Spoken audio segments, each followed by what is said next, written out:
ओम शांति 10 फरवरी 2026। आज की अनमोल मधुर महावाक्य। आज बाबा ने कहा, मीठे बच्चे, खुदा तुम्हारा दोस्त है, रावण दुश्मन है, इसलिए तुम खुदा को प्यार करते और रावण को जलाते हो। प्रश्न, किन बच्चों को अनेकों की आशीर्वाद स्वतः मिलती जाती है? उत्तर, जो बच्चे याद में रह स्वयं भी पवित्र बनते और दूसरों को भी आप समान बनाते हैं, उन्हें अनेकों की आशीर्वाद मिल जाती है, वे बहुत ऊंच पद पाते हैं। बाप तुम बच्चों को श्रेष्ठ बनने की एक ही श्रीमत देते हैं। बच्चे, किसी भी देहधारी को याद ना कर मुझे याद करो। गीत, आखिर वह दिन आया आज। ओम शांति। ओम शांति का अर्थ तो रूहानी बाप ने रूहानी बच्चों को समझाया है।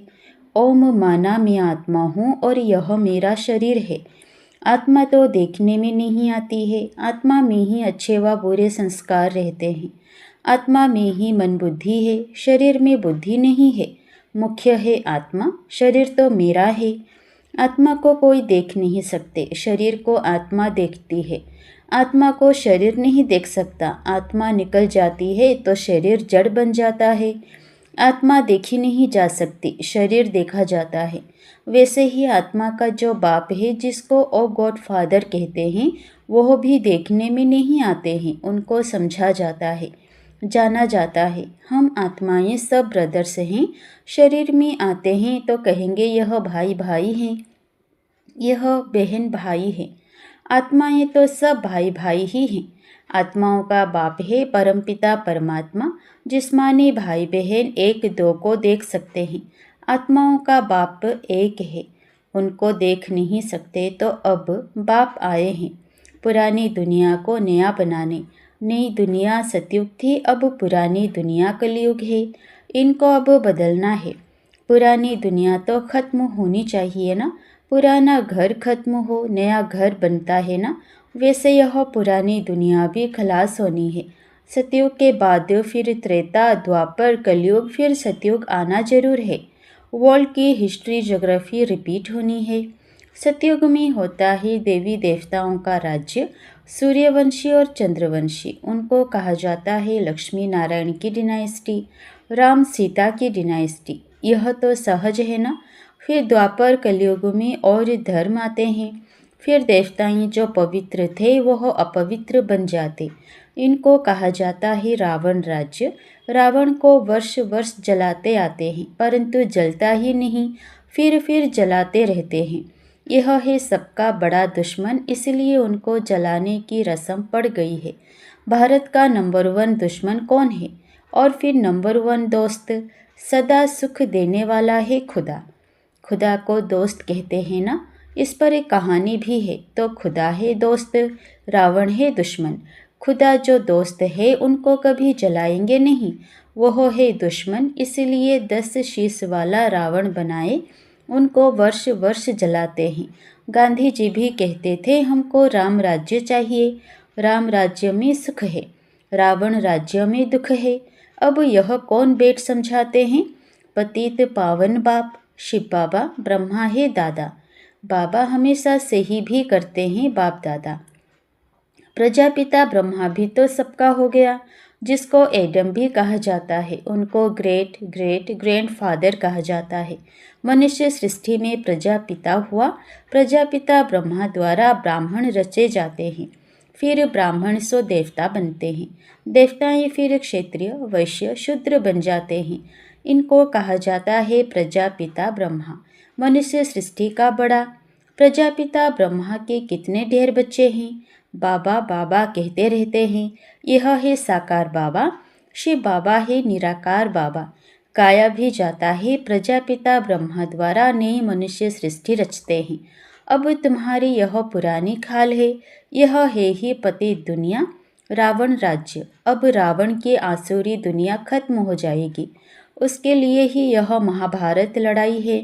फिर सतयुग में इस रावण दुश्मन को कोई जलाएंगे ही नहीं, रावण होगा ही नहीं।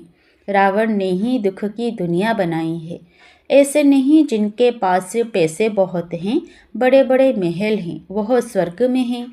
बाप समझाते हैं भल किसी के पास करोड़ हैं, परंतु यह तो सब मिट्टी में मिल जाने वाले हैं। नई दुनिया में फिर नई खानियाँ निकलती हैं, जिससे नई दुनिया के महल आदि सारे बनाए जाते हैं। यह पुरानी दुनिया अब खत्म होनी है। मनुष्य भक्ति करते ही हैं सद्गति के लिए। हमको पावन बनाओ, हम विशेष बन गए हैं। विशेष को पतित कहा जाता है। सतयुग में है ही वाइसलेस, संपूर्ण निर्विकारी हैं। वहाँ बच्चे योग बल से पैदा होते हैं। विकार वहाँ होता ही नहीं, ना देहाभिमान, ना काम क्रोध, 5 विकार होते नहीं। इसलिए वहाँ कभी रावण को जलाते ही नहीं।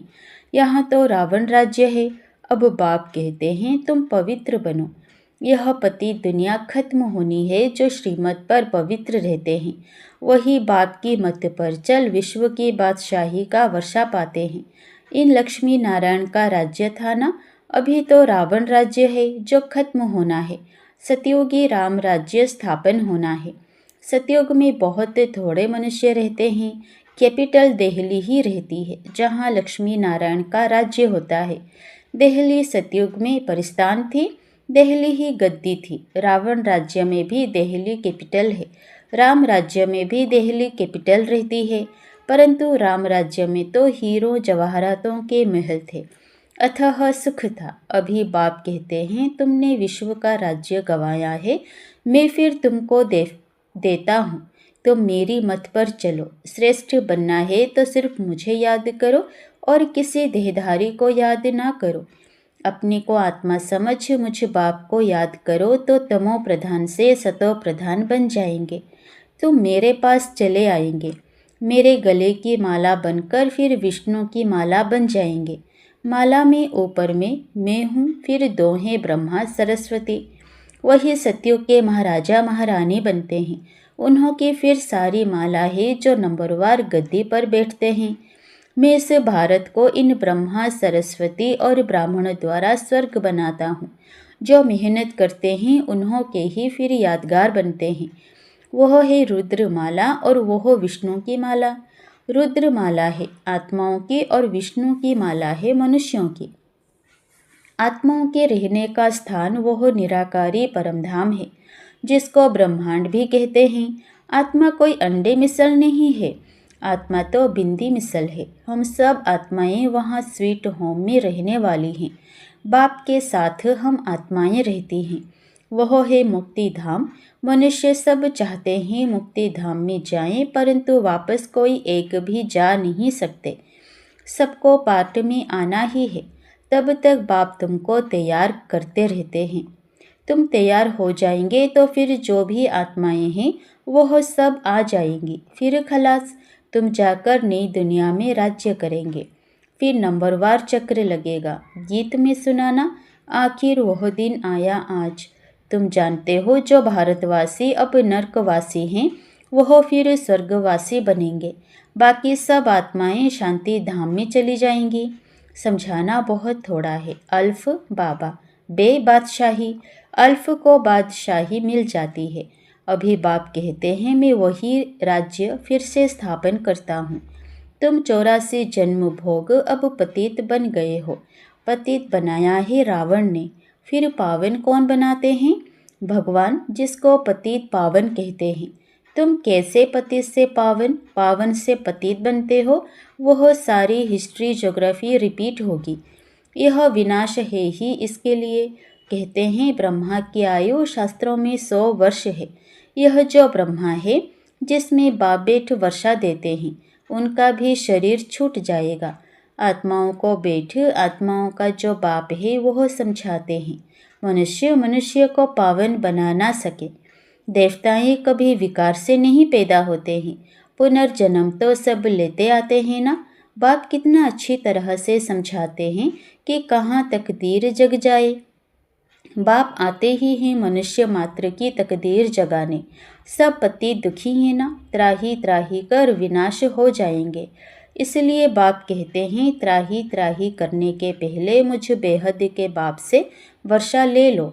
यह जो कुछ दुनिया में देखते हो यह सब खत्म हो जाना है। Fall of Bharat, rise of Bharat इसका ही खेल है। राइज ऑफ वर्ल्ड, स्वर्ग में कौन कौन राज्य करते हैं यह बाप ही बेट समझाते हैं। राइज ऑफ भारत, देवताओं का राज्य। फॉल ऑफ भारत, रावण राज्य। अभी नई दुनिया बन रही है, बाप से पढ़ रहे हो नई दुनिया का वर्षा लेने। कितना सहज है। यह है मनुष्य से देवता बनने की पढ़ाई। यह भी अच्छी रीति समझना है। कौन कौन से धर्म कब आते हैं, द्वापर के बाद ही और धर्म आते हैं। पहले सुख भोगते हैं फिर दुख। यह सारा चक्र बुद्धि में बिठाना होता है, जिससे तुम चक्रवर्ती महाराजा महारानी बनते हो। सिर्फ अल्फ और बे को समझना है। अब विनाश तो होना ही है। हंगामा इतना हो जाएगा जो विलायत से फिर आ भी नहीं सकेंगे। इसलिए बाप समझाते हैं भारत भूमि सबसे उत्तम है। जबरदस्त लड़ाई लगेगी फिर वहाँ के वहाँ ही रह जाएंगे। 50-60 लाख भी देंगे तो भी मुश्किल आ सकेंगे। भारत भूमि सबसे उत्तम है, जहाँ बाप आकर अवतार लेते हैं। शिव जयंती भी यहाँ मनाई जाती है। सिर्फ श्री कृष्ण का नाम डालने से सारी महिमा ही खत्म हो गई है। सर्व मनुष्य मात्र का लिबरेटर यहाँ ही आकर अवतार लेते हैं। शिव जयंती भी यहाँ मनाते हैं। गॉड फादर ही हैं जो आकर लिबरेट करते हैं, तो ऐसे बाप को ही नमन करना चाहिए, उनकी ही जयंती मनाना चाहिए। वह बाप यहाँ भारत में आकर सबको पावन बनाते हैं, तो यह सबसे बड़ा तीर्थ ठहरा। सबको दुर्गति से छुड़ाए सद्गति देते हैं। यह ड्रामा बना हुआ है। अभी तुम आत्माएं जानती हो, हमारा बाबा हमको इस शरीर द्वारा यह राज समझा रहे हैं। हम आत्मा इस शरीर द्वारा सुनती है। आत्मा अभिमानी बनना है। अपने को आत्मा समझ बाप को याद करो तो कट निकलती जाएगी और प्योर बन तुम बाप के पास आ जाएंगे। जितना याद करेंगे उतना पवित्र बनेंगे। औरों को भी आप समान बनाएंगे तो बहुतों की आशीर्वाद मिलेगी, ऊंच पद पा लेंगे। इसलिए गाया जाता है सेकंड में जीवन मुक्ति। अच्छा, मीठे मीठे सिक्के लदे बच्चों प्रति माता पिता बाप दादा का याद प्यार और गुड मॉर्निंग। रूहानी बाप की रूहानी बच्चों को नमस्ते। धारणा के लिए मुख्य सार पहला, श्रीमत पर पवित्र बन, हर कदम बाप की मत पर चल। विश्व की बादशाही लेनी है। बाप के समान दुख हरता सुख करता बनना है। दूसरा, मनुष्य से देवता बनने की यह पढ़ाई सदा पढ़ते रहना है। सबको आप समान बनाने की सेवा करके आशीर्वाद प्राप्त करनी है। वरदान, कल्याण की वृत्ति और शुभ चिंतक भाव द्वारा विश्व कल्याण के निमित्त बनने वाले तीव्र पुरुषार्थी भव। तीव्र पुरुषार्थी वह हैं जो सभी के प्रति कल्याण की वृत्ति और शुभ चिंतक भाव रखे। भल कोई बार बार गिराने की कोशिश करे, मन को डगमग करे, विघ्न रूप बने, फिर भी आपका उसके प्रति सदा शुभ चिंतक का अडोल भाव हो। बात के कारण भाव ना बदले। हर परिस्थिति में वृत्ति और भाव यथार्थ हो तो आपके ऊपर उसका प्रभाव नहीं पड़ेगा। फिर कोई भी व्यर्थ बातें देखने में ही नहीं आएंगी। टाइम बच जाएगा। यही है विश्व कल्याणकारी स्टेज। स्लोगन, संतुष्टता जीवन का श्रृंगार है, इसलिए संतुष्ट मणि बन संतुष्ट रहो और सर्व को संतुष्ट करो। यह व्यक्ति इशारे, एकता और विश्वास की विशेषता द्वारा सफलता संपन्न बनो। एक मत अर्थात एकता का वातावरण बनाने के लिए समाने की शक्ति धारण करो। भिन्नता को समाओ। हर एक की विशेषताओं को देखो। कमियों को तो बिल्कुल देखना ही नहीं है। जैसे चंद्रमा अथवा सूर्य को ग्रहण लगता है तो कहते हैं कि देखना नहीं चाहिए, नहीं तो ग्रहचारी बैठ जाएगी। तो किसी की कमी भी ग्रहण है, उसे कभी नहीं देखो। अच्छा, ओम शांति।